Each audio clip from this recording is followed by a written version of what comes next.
So, what really happens when you judge? Every time you're judging, you're basically saying, Universe, you can't be the way you are. Universe, no. Universe, you're not allowed. And the universe has a much higher purpose for being the way it is than our limited vision of it, than our limited judging mind. The truth is that the universe can be however it wants, and it has a much bigger perspective than you do. In Buddhism, this is called the compassionate universe. And the universe is compassionate because everything that happens is there for your growth.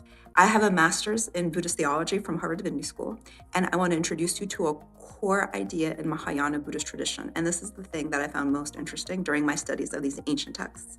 And it's the idea that everything that's happening, it happens either so you enjoy more and so you fall in love with the universe more, or it's happening to challenge you.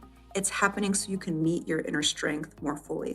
And every time you're judging, you're excluding something. Any ideas? What are you excluding every time you judge? Put your ideas below in the comments. Basically, every time you're judging, you're excluding life. You're saying no to life itself. And life, as we know, it's chaotic, it's unpredictable. It always goes against our ideas. And by judging, you're making life your enemy. My favorite professor of Buddhism, Charles Halsey, has this great phrase: whatever you believe is what will get you in trouble. Whatever you believe, anything from the limited mind, will get you in trouble. So when you judge life, when your thought is a judgment, you're making life your enemy. And life kind of recoils from that. Like, think about it. If you're around a very judgmental person, you kind of close down. You don't want to spend time with that person. You don't want to do that person any favors. It's the exact same thing between you and life itself. When you're judgmental of any part of life, you're judgmental of life itself. And life doesn't quite go your way. It doesn't want to collaborate with you. It stops being on your side. So every time you're judging, you're battling against life. When you're compassionate, you're serving life. And when you're criticizing, you're serving suffering. So let's unpack criticism. What is criticism? Criticism is really just a form of aggression. It's a form of aggression that hasn't been expressed in any other way. People used to express their aggression more, like there were duels, there were fights.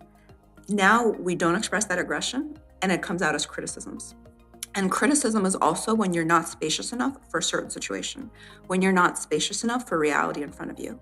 So freedom from the inner critic is a spaciousness practice. And criticism also takes a lot of energy. It's a huge energy burner. And you need that energy that you can spend judging, criticizing, being unhappy with life. Spend that energy to be happy and to grow. Don't spend that energy on criticism and judgment. The more we can resolve our own inner critic, the more we reduce our suffering, the more we increase our energy, the more we're authentic, and the more we're safe in our own skin. Because most of the judgments are against us. And yet we're just a part of life. Don't judge yourself because you are also a part of life. Yes, grow. Yes, improve. Yes, meditate. Learn something new each day. Set intentions to become better, but don't judge yourself. And if you want to learn more about the inner critic or how to release judgment, I have a program happening now called Freedom from the Inner Critic. I've been teaching it for 12 years now, once a year. You can do it live now or through replays later. And 100% of the people who join say their inner critic reduces, they become less judgmental. And not only do they thank me, their loved ones and partners also send me thank you notes. I can also support you through your journey of freedom from the inner critic one-on-one through consultations. And I send an inspiring self-compassion text message every single morning. You can join everything below. All the details are there. I will see you next Friday in our next video, if not before then. Bye, everyone.